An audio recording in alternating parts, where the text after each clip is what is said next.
दोस्तों, क्या एक बार फिर से इंडिया गठबंधन की एकता लोकसभा चुनाव वाले नतीजे दे सकती है? क्या एक बार फिर से इंडिया गठबंधन के नेताओं को, खासतौर पर स्थानीय क्षत्रपों को ये बात समझ में आ गई है कि अब एक नहीं हुए तो फिर वाकई में हर किसी के लिए अपना अस्तित्व बचाना बहुत मुश्किल हो जाएगा। दिल्ली इलेक्शन में एक बहुत ही इंपॉर्टेंट घटनाक्रम हो रहा है। एक ऐसा घटनाक्रम जो देखने में लगता है कि कांग्रेस पर बड़ा दबाव बनाया जा रहा है। क्षेत्रीय क्षत्रप कांग्रेस पर जरूरत से ज्यादा प्रेशर दे रहे हैं, लेकिन अगर आप गहराई से देखें तो तस्वीर कुछ और दिखाई देती है। दोस्तों, पिछले 24 घंटे में इंडिया गठबंधन के अंदर बहुत ही महत्वपूर्ण घटनाक्रम हुआ है। दोस्तों, सबसे पहले लोकसभा की तीसरे नंबर की पार्टी समाजवादी पार्टी के प्रमुख अखिलेश यादव ने मुख्यमंत्री बनने के लिए अरविंद केजरीवाल को सीधा समर्थन दे दिया। दोस्तों, अखिलेश यादव की तरफ से जब समर्थन मिला तो आम आदमी पार्टी ने इसके लिए थैंक यू बोला। अखिलेश यादव इंडिया गठबंधन की बहुत ही महत्वपूर्ण सहयोगी है। इसके अलावा एक और घटनाक्रम तब हुआ जब ममता बनर्जी की तरफ से भी कह दिया गया कि हम अरविंद केजरीवाल को खुला सपोर्ट करते हैं, यानी कि दोनों पार्टी अपना कैंडिडेट नहीं उतारेंगी। वैसे अखिलेश यादव और ममता बनर्जी का कोई खास जनाधार है भी नहीं दिल्ली में, लेकिन ये सपोर्ट अपने आप में बहुत कुछ कहता है।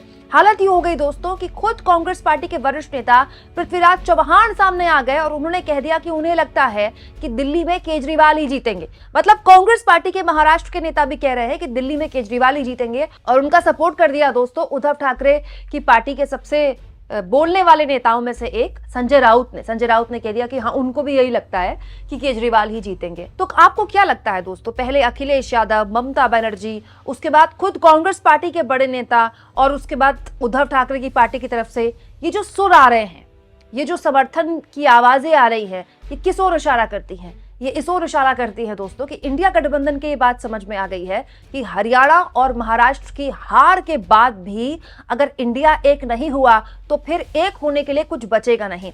फौरी तौर पर अगर आप इसे देखें तो ये कांग्रेस पार्टी पर दबाव बनाने की रणनीति है, जिसमें कोई दो राय नहीं है। तो कांग्रेस पार्टी पूरे दमखम से चुनाव लड़ना चाहती है। दिल्ली में उसने कैंडिडेट भी उतार दिए हैं, लेकिन कांग्रेस के आलाकमान पर लगातार दबाव बनाया जा रहा है कि आप दिल्ली में आम आदमी पार्टी के लिए मुश्किल मत खड़े कीजिए, क्योंकि दिल्ली में कांग्रेस जितनी मजबूत हुई आम आदमी पार्टी को उतना नुकसान होगा। दिल्ली में कांग्रेस जितनी कमजोर हुई बीजेपी को उतना नुकसान होगा।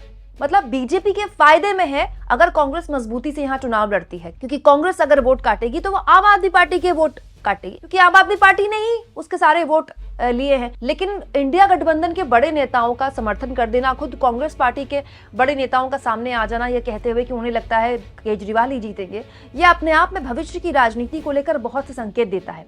सबसे पहला संकेत तो दोस्तों जाहिर सी बात है, कांग्रेस पार्टी पर क्षेत्रीय क्षत्रपों का ये दबाव है, जिसमें क्षेत्रीय क्षत्रप अपनी न केवल ताकत दिखा रहे हैं कांग्रेस पार्टी को, बल्कि ये हिंट भी दे रहे हैं कि जिन राज्यों में कांग्रेस बीजेपी से सीधे मुकाबला नहीं कर सकती, जिन राज्यों में क्षेत्रीय क्षत्रप बड़ी ताकत है, जैसे यूपी में समाजवादी पार्टी है, पश्चिम बंगाल में ममता बनर्जी है, भाई ये वो क्षेत्रीय क्षत्रप है ना जिन्होंने बीजेपी को हराया है, बार बार हराया है। हेमंत सोरेन तो उसका जीता जागता उदाहरण है।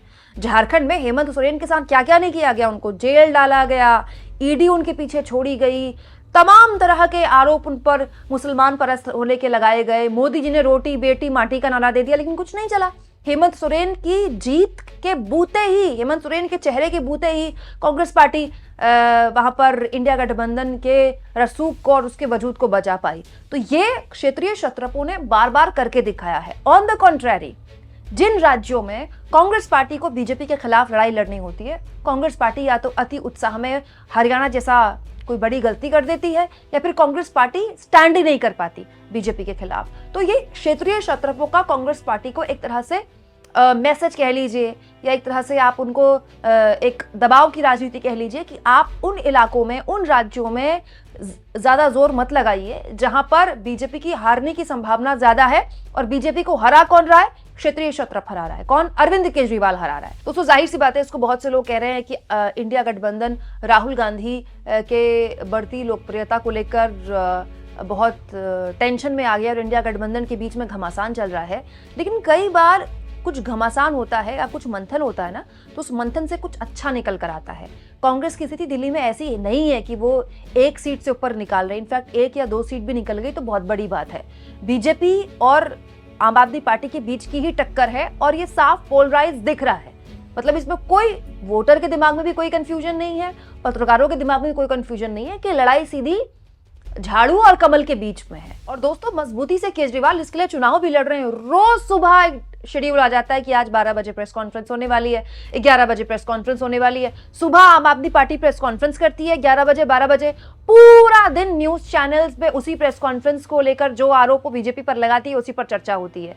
मतलब डे 1 से पूरा का पूरा चुनाव आम आदमी पार्टी ने अपने कब्जे में ले लिया है। अरविंद केजरीवाल ने पूरे के पूरे चुनाव को अपने इर्द गिर्द कर दिया है। अरविंद केजरीवाल न्यूज चैनल्स को सुबह टॉपिक देते हैं, फिर पूरा दिन न्यूज चैनल्स उसी पर बहस करते हैं। यानी आप कह सकते हैं कि अरविंद केजरीवाल ही हैं जो पूरे के पूरे चुनाव का परसेप्शन तय कर रहे हैं। ये अरविंद केजरीवाल ही हैं जिन्होंने सबसे पहले चुनाव की तैयारी शुरू की थी। नहीं तो आप सोचिए अरविंद केजरीवाल को जब जमानत मिली थी पार्टी की हालत कितनी खराब थी, लेकिन जमीन पर केजरीवाल उतरे, उन्होंने बड़े स्तर पर दिल्ली में अपनी रणनीति अपनाई। और सुनने में तो ये भी आ रहा है कि केजरीवाल के लिए 3 एजेंसियां काम कर रही हैं। यस, केजरीवाल ने छोटे से दिल्ली के लिए 3 एजेंसियां हायर की हैं।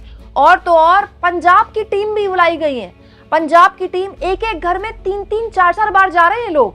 मतलब आम आदमी पार्टी जितनी सीरियसली काम कर रही है दिल्ली के लिए, जो आरएसएस बीजेपी के लिए करती है ना, उससे एक कदम आगे जाके आम आदमी पार्टी करी। अब देखिए बीजेपी अगर जीत जाती है दिल्ली में वो अलग बात है, लेकिन टक्कर बहुत तगड़ी दे रही है आम आदमी पार्टी। और इसका सबसे बड़ा एग्जाम्पल कल पूरा दिन देखने को मिला। मैंने आपको 2 खबरें दिखाई दोस्तों।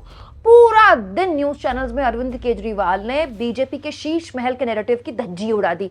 पीएम मोदी ने जब अपने भाषण में, दिल्ली में पहला चुनावी भाषण, उसमें शीश महल का जिक्र किया तो बीजेपी को एक नैरेटिव मिल गया। रोज बीजेपी वाले अरविंद केजरीवाल ने कैसे शीश महल बनाया, इतना पैसा खर्च किया, इसकी रोज तस्वीरें शेयर करते। अरविंद केजरीवाल और उनकी पार्टी ने कल पूरा दिन इस पर ऐसा सियासी ड्रामा रचा, पहले सीएम आवास के बाहर धरना देकर, फिर पीएम आवास के बाहर धरना देकर, कि बीजेपी का जो इकलौता मुद्दा था ना उसको भी ध्वस्त कर दिया। अब अरविंद केजरीवाल दूसरा हथकंडा अपना रहे हैं। देखिए अरविंद केजरीवाल उनकी पार्टी की तरफ से रोज इस तरह के इश्तेहार छापे जाते हैं। क्या? बीजेपी इज हायरिंग इन दिल्ली, मतलब बीजेपी हायर कर रही है दिल्ली में। किसके लिए? बीजेपी का दूल्हा। ठीक है, आगे देखिए, अनुभव नेपोटिज्म यानी कि परिवारवादी होना चाहिए, योग्यता अनपढ़ होना चाहिए, उम्मीदवार में ये खामियां जरूर होनी चाहिए, भ्रष्टाचार करना और छिपाना अच्छे से जानता हो, महिलाओं और दलितों का अपमान करना जानता हो, नोट गाली गलौज में निपुण उम्मीदवारों को पहली प्राथमिकता दी जाएगी। आज ही संपर्क करें, share your profile to galigalochparty@gmail.com। Actually Arvind Kejriwal ने बीजेपी का नाम ही रख दिया है गाली गलौज पार्टी। आज दिल्ली के बड़े बड़े फ्लाईओवर्स में, बड़े बड़े चौराहों में ऐसे पोस्टर छपवा दिए गए और लगा दिए गए। रातों रात कर दिया अरविंद केजरीवाल ने, ये आम आदमी पार्टी ने रातों रात कर दिया। क्या? यहाँ पर देखिए दिल्ली का सीएम कौन, एक तरफ अरविंद केजरीवाल का मुस्कुराता हुआ चेहरा, नीचे लिखा है आम आदमी पार्टी, दूसरी तरफ क्वेश्चन मार्क गाली गलौज पार्टी। बीजेपी लिखा ही नहीं है, गाली गलौज पार्टी। और ये दिल्ली के अलग अलग चौराहों पर, अलग अलग फ्लाईओवर्स पर छाप दिया गया है। दोस्तों आप बताइए बीजेपी के खिलाफ कांग्रेस से कर पाती? अगर बीजेपी ने पूरी जोर से कांग्रेस के खिलाफ कोई शीश महल जैसा मुद्दा खड़ा किया होता ना, कांग्रेस पार्टी या तो अभी भी इस पर प्रेस कॉन्फ्रेंस कर रही होती या उसको संभाल नहीं पाती। ये अरविंद केजरीवाल की होशियारी है, उनकी चालाकी है, राजनीतिक चालाकी, जो वो कर गए। और इसीलिए इंडिया गठबंधन कांग्रेस पार्टी पर दबाव बना रहा है कि जब आपको भी पता है कि आप अच्छा नहीं कर पाएंगे दिल्ली में, तो आप भी हमारी तरह अरविंद केजरीवाल को सपोर्ट कीजिए और आगे बढ़िए। कम से कम अरविंद केजरीवाल को नुकसान तो मत पहुंचाइए, बीजेपी को जीतने से तो रोकिए।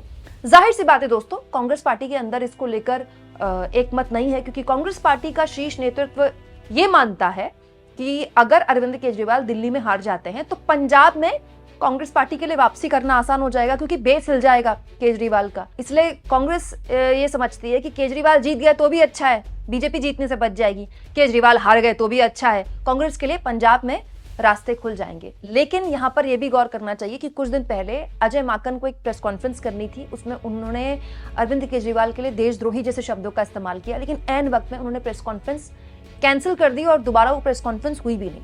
मतलब ये तो है कि कांग्रेस का शीर्ष नेतृत्व अरविंद केजरीवाल के लिए देशद्रोही जैसे शब्द इस्तेमाल करने से बच रहा है। लेकिन जाहिर सी बात है, ये दबाव कांग्रेस के लिए एक मुश्किल भरा फैसला है कि अगर वो केजरीवाल को फुल सपोर्ट दे देती है तो फिर उसका जो कैडर है कांग्रेस पार्टी का, वो क्या करेगा। लेकिन अगर केजरीवाल को फुल सपोर्ट नहीं करती तो इंडिया गठबंधन सामने खड़ा है। मैं फिर कह रही हूँ कि अभी एक टकराव जैसा दिख रहा होगा, अभी इसमें कुछ टकराव दिख रहा होगा, लेकिन लॉन्ग टर्म ये इंडिया गठबंधन के लिए ठीक है। आपको क्या लगता है दोस्तों, क्या इंडिया गठबंधन दिल्ली में वैसा एक हो पाएगा जैसा लोकसभा चुनाव में हुआ था? हालांकि वहां भी कई राज्यों में एकता नहीं थी। और अगर हुआ तो क्या अरविंद केजरीवाल उतनी बड़ी जीत दर्ज कर पाएंगे जो वो साल 2020 के विधानसभा चुनाव में जीत दर्ज कर पाने में कामयाब रहे थे? कमेंट बॉक्स में जरूर लिखें और जितना हो सके चैनल को शेयर करें, सब्सक्राइब करें और थैंक्स और ज्वाइन के ऑप्शन से अगर आप चाहें तो कुछ आर्थिक मदद भी चैनल की जरूर करें।